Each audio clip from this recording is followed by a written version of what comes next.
first of all, I would never make that statement, not ever, okay?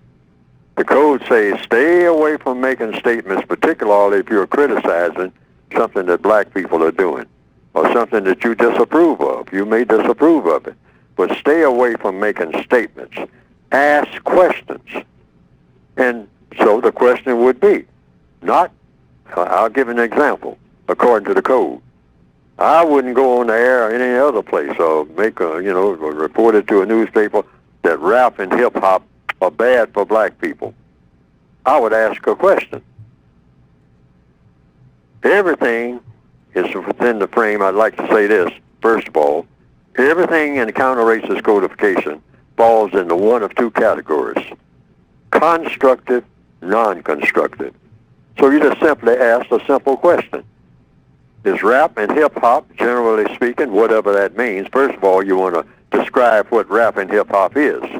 Get that straight first. What is rap? What is hip-hop? What's the difference between rap and hip-hop and other forms of what you might call communication or music genre or whatever it is you want to call it?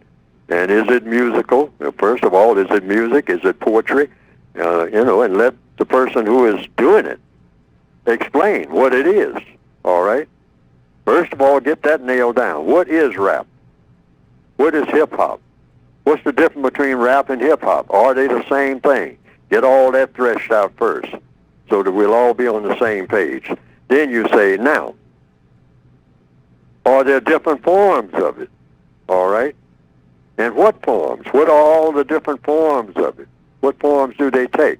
All right, and break all that down. See, these are questions, because all problems are solved through the process of what? Questions and answers.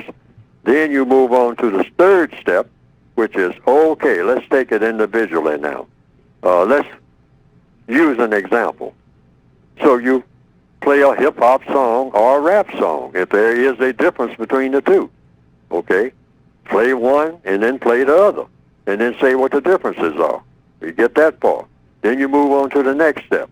Then you say, okay, is this one of the shining examples, one of the best examples of rap, all right? And so you play it, the entire thing, okay, whatever it is. And then you ask the bottom line question. Does this have a constructive effect on the thought, the speech, and the action of black people? Is this constructive? Or is it non-constructive? Now, you don't stop there. If you say it's non-constructive, then you have to examine it and see how is it non-constructive. All right? By what? By the effects that it has. When a person listens to it or looks at it or whatnot or plays it, what are they inspired to do? Because all sounds inspire you to do something. I don't care what sound it is. Yes. Sound of a waterfall. It inspires you to do something. The sound of water running in the kitchen will inspire you to do something. You might get up and want to say, did I leave that water on in the sink? Or go to the restroom. Yeah, right. There you go. See, you're going to be motivated to do something.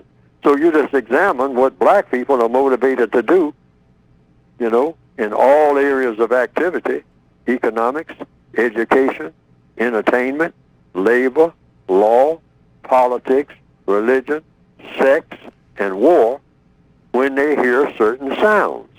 Because rap and hip-hop are just sounds. That's all they are. They're sounds. Okay. So when you hear these sounds, whether it's rap, hip-hop, or a bird that's chirping outside your window, what does that make you do? Yeah. That's the bottom line. Bottom line. What do you want to do as a result of hearing that? Okay. All right? Because you're going to want to do something. It might be just, hey, I'm going to turn this off. Or it might go the other way.